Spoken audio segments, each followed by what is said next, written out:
Chapter 6. On my return, I found a following letter from my father. To V. Frankenstein. My dear Victor, you have probably waited impatiently for a letter to fix the date of your return to us, and I was at first tempted to write only a few lines merely mentioning the day on which I should expect you. But that would be a cruel kindness, and I dare not do it. What would be your surprise, my son, when you expected a happy and gay welcome to behold on the contrary, tears and wretchedness? And how, Victor, can I relate our misfortune? Absence cannot have rendered you callous to our joys and griefs. And how shall I inflict pain on an absent child? I wish to prepare you for the woeful news, but I know it is impossible. Even now your eye skims over the page to seek the words which are to convey to you the horrible tidings. William is dead. That sweet child, whose smiles delighted and warmed my heart, who was so gentle, yet so gay. Victor, he is murdered. I will not attempt to counsel you, but will simply relate the circumstances of the transaction. Last Thursday, May 7th, I, my niece, and your two brothers went to walk in Plain Palace. The evening was warm and serene, and we prolonged our walk further than usual. It was already dusk before we thought of returning, and then we discovered that William and Ernest, who had gone on before, were not to be found. We accordingly rested on a seat until they should return. Presently Ernest came and inquired if we had seen his brother. He said that they had been playing together, that William had run away to hide himself, and that he vainly sought for him, and afterwards waited for him for a long time, that he did not return. This account rather alarmed us, and we continued to search for him until night fell, when Elizabeth conjectured that he might have returned to the house. He was not there. We returned again with torches, for I could not rest, when I thought that my sweet boy had lost himself, and was exposed to all the damps and dews of night. Elizabeth also suffered extreme anguish. About 5 in the morning I discovered my lovely boy, whom the night before I had seen blooming and active in health, stretched on the grass, livid and motionless. The print of a murderer's fingers was on his neck. He was conveyed home, and the anguish that was visible in my countenance betrayed the secret to Elizabeth. She was very earnest to see the corpse. At first I attempted to prevent her, but she persisted. In entering the room where it lay, hastily examined the neck of the victims, and clasping her hands, exclaimed, "Oh God, I have murdered my darling infant." She fainted, and was restored with extreme difficulty. When she again lived, it was only to weep and sigh. She told me that the same evening William had teased her to let him wear a very valuable miniature that she possessed of your mother. This picture is gone, and was doubtless the temptation which urged the murderer to the dead. We have no trace of him at present, although our exertions to discover him are unremitted, but they will not restore my beloved William. Come, dearest Victor, you alone can counsel Elizabeth. She weeps continually, and accuses herself unjustly of the cause of his death. Her words pierce my heart. We are all unhappy, but will not that be an additional motive for you, my son, to return and be our comforter? Your dear mother, alas, Victor, I now say, I thank God she did not live to witness the cruel, miserable death of her youngest darling. Come, Victor, not brooding thoughts of vengeance against the assassin, but with feelings of peace and gentleness that will heal instead of festering the wounds of our minds. Enter the house of mourning, my friend, but with kindness and affection for those who love you, and not with hatred for your enemies.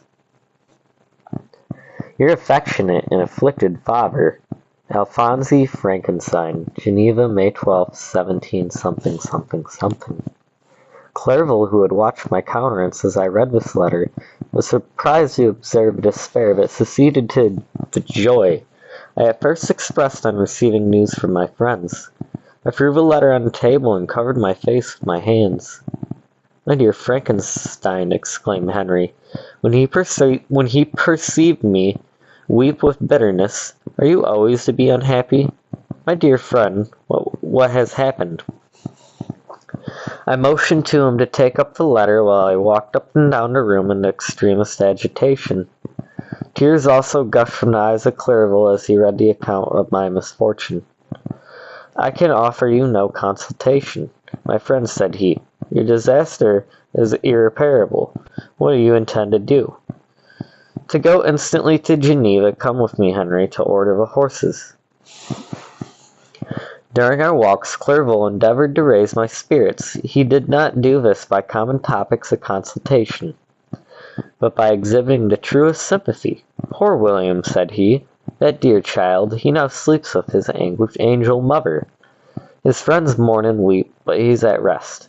He does not now feel the murderer's grasp. A sod covers his gentle form, and he knows no pain. He can no longer be a fit subject for pity. The survivors are the greatest sufferers, and for them time is the only consolation. Those maxims of the Stoics that death was no evil, and the mind of man ought to be superior to despair on the eternal absence of beloved object, ought not to be urged. Even Cato wept over the dead body of his brother." Clerval spoke thus as we hurried through the streets. The words impressed themselves on my mind, and I remembered them afterwards in solitude. But now, as soon as the horses arrived, I hurried into a carriole and bade farewell to my friend.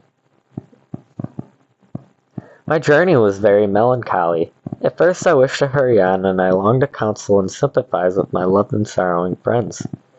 But when I drew near my native town, I slackened my progress. I could hardly sustain the multitude of feelings that crowded into my mind. I passed through scenes familiar to my youth, but which I had not seen for nearly 6 years.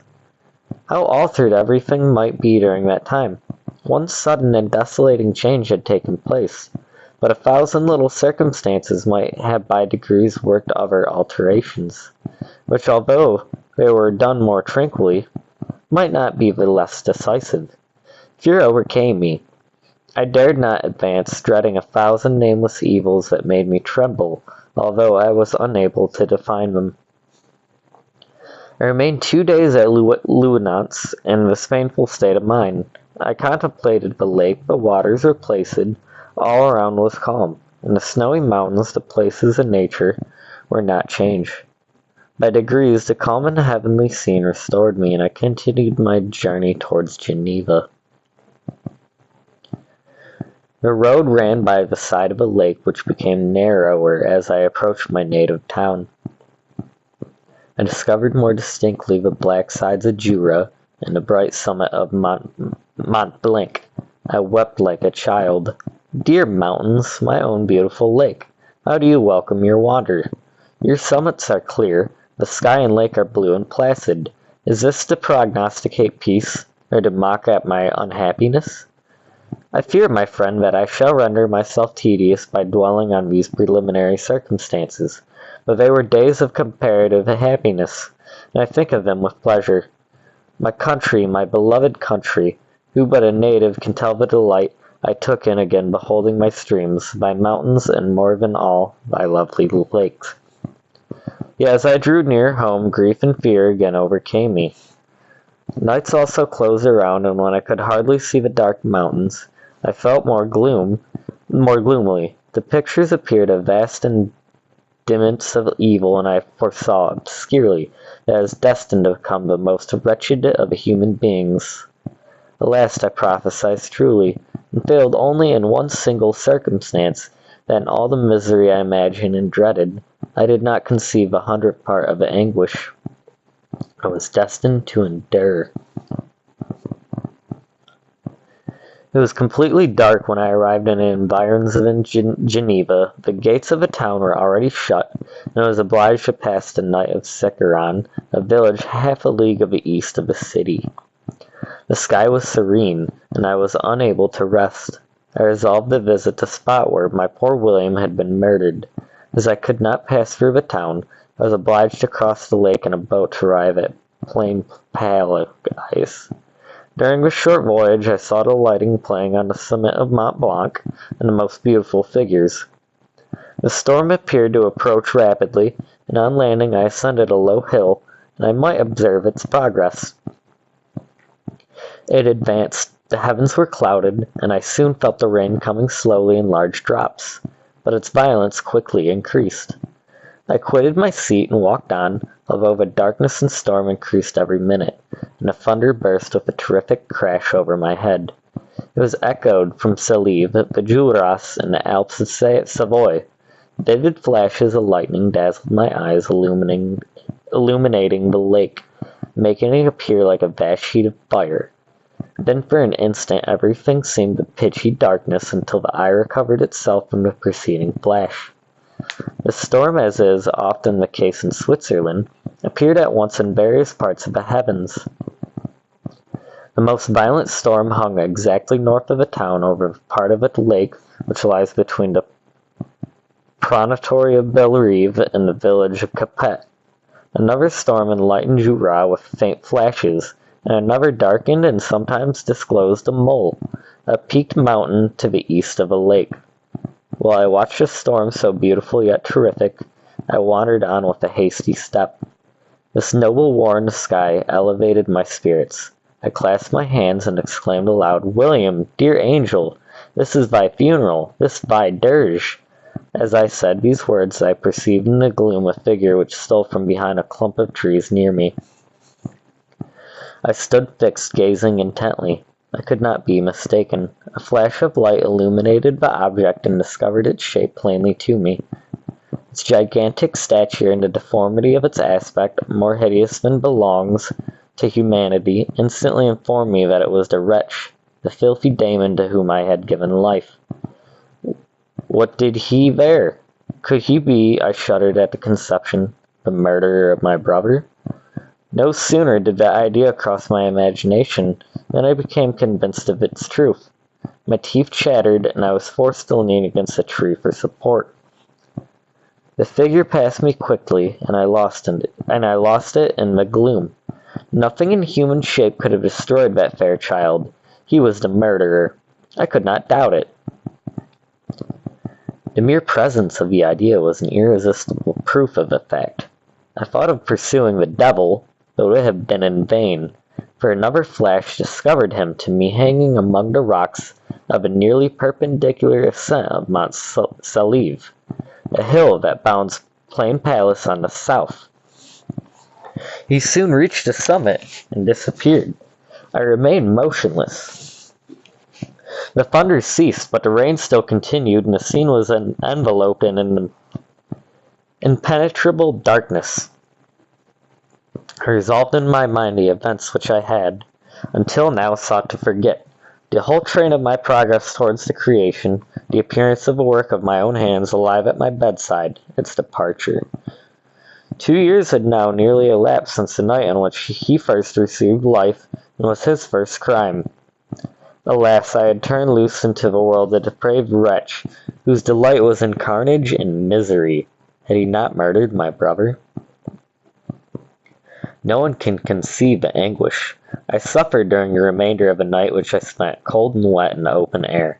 But I did not feel the inconvenience of the weather. My imagination was busy in scenes of evil and despair.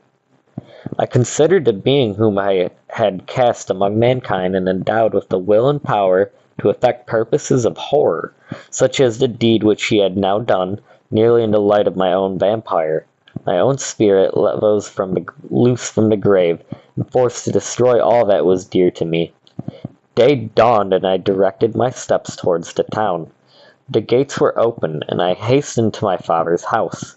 My first thought was to discover what I knew of the murderer, and cause instant pursuit to be made. But I paused when I reflected on the story that I had to tell. That being whom I myself had formed, and endured with life, had met me at midnight among the precipices of an inaccessible mountain.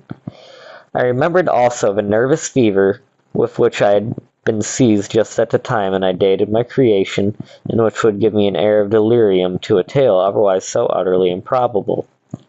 I well knew that if any other had communicated such a relation to me, I could have looked upon it as the ravings of insanity. Besides, the strange nature of the animal would elude all pursuit, even if I were so far credited as to persuade my relatives to commence it. Besides, of what use would be pursuit? Who could arrest a creature capable of scaling the overhanging sides of Mount Saleve? These reflections determined me, and I resolved to remain silent. It was about 5 in the morning when I entered my father's house. I told the servants not to disturb the family, and went into the library to attend their usual hour of rising. 6 years has elapsed, passed as a dream, but for one indelible trace, and I stood in the same place where I had last embraced my father before my departure for Ingolstadt. Beloved and respectable parent, he still remained to me. I gazed on the picture of my mother, which stood over the mantelpiece. It was an historical subject, painted at my father's desire, and represented Caroline Beaufort in an agony of despair, kneeling by the coffin of her dead father. Her garb was rustic and her cheek pale, but there was an air of dignity and beauty that hardly permitted the sentiment of pity. Below this picture was a miniature of William, and my tears flowed when I looked upon it. While I was thus engaged, Ernest entered. He had heard me arrive and hastened to welcome me. He expressed a sorrowful delight to see me. "Welcome, my dearest Victor," said he. "Ah, I wish you had come 3 months ago, and then you would have found us all joyous and delighted. But we are now unhappy, and I am afraid tears instead of smiles will be your welcome." Our father looked so sorrowful. This dreadful event seems to have revived in his mind his grief on the death of Mamma. Poor Elizabeth also is quiet and consolable. Ernest began to weep as he said these words. "Do not," said I, "welcome me thus. Try to be more calm, that I may not be absolutely miserable the moment I enter my father's house after so long an absence. But tell me, how does my father support his misfortunes? And how is my poor Elizabeth?" She indeed requires consultation. She accused herself of having caused the death of my brother. That made her very wretched. But since the murderer has been discovered... The murderer discovered? Good God! How can that be? Who could attempt to pursue him? It is impossible. One might as well try to overtake the winds, or confine a mountain stream with a straw. "I do not know what you mean, but we were all very unhappy when she was discovered.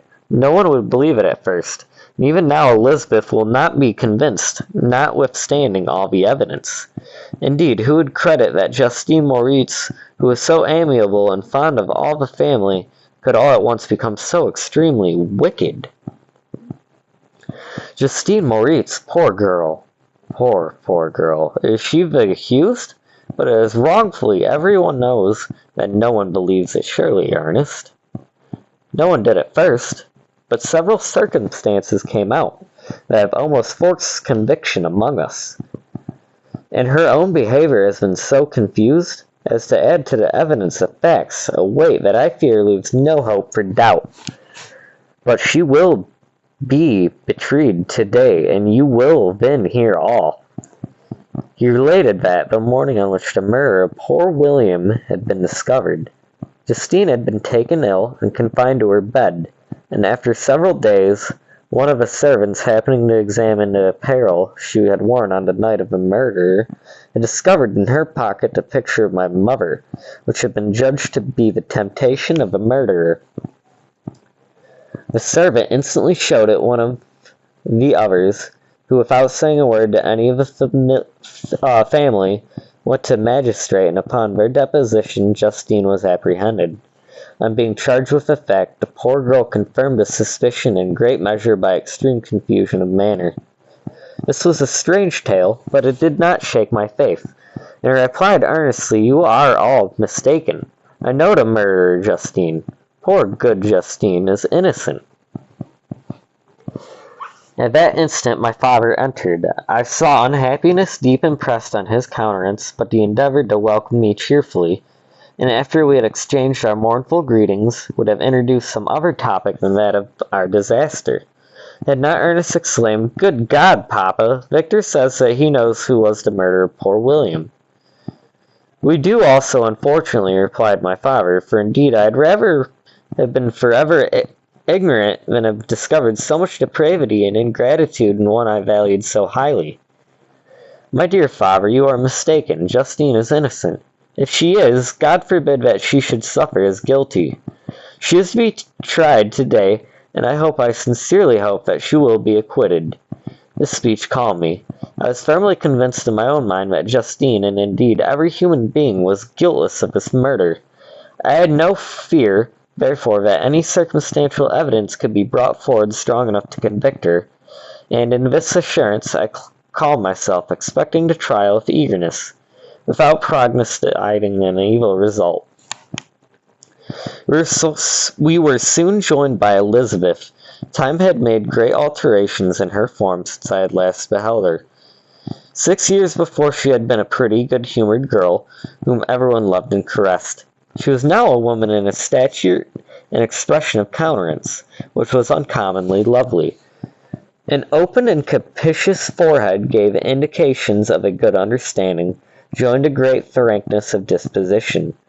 Her eyes were hazel and expressive of mildness. Now through recent affliction allied to sadness, her hair was of a rich dark auburn, her complexion fair, and her figure slight and graceful. She welcomed me with the greatest affection. Your arrival, my dear cousin, said she, fills me with hope. You perhaps will find some means to justify poor guiltless Justine. Alas, who is safe, if she be convicted of crime? I rely on her innocence as certainly as I do upon my own. Our misfortune is doubly hard to us. We have not only lost that lovely darling boy, but this poor girl, whom I sincerely love, is to be torn away by even a worse fate. If she is condemned, I never shall know joy more. But she will not, I am sure she will not, and I shall be happy again, even after the sad death of my little William. She is innocent, my Elizabeth, said I, and that shall be proved. Fear nothing, but let your spirits be cheered by the assurance of her acquittal. How kind you are! Everyone else believes in her guilt, and that made me wretched, for I knew that it was impossible. And to see everyone else prejudiced it in so deadly a manner rendered me hopeless and despairing, she wept. Sweet niece, said my father, dry your tears. If she is, as you believe, innocent, rely on the justice of our judges and the activity with which I shall prevent the slightest shadow of partiality.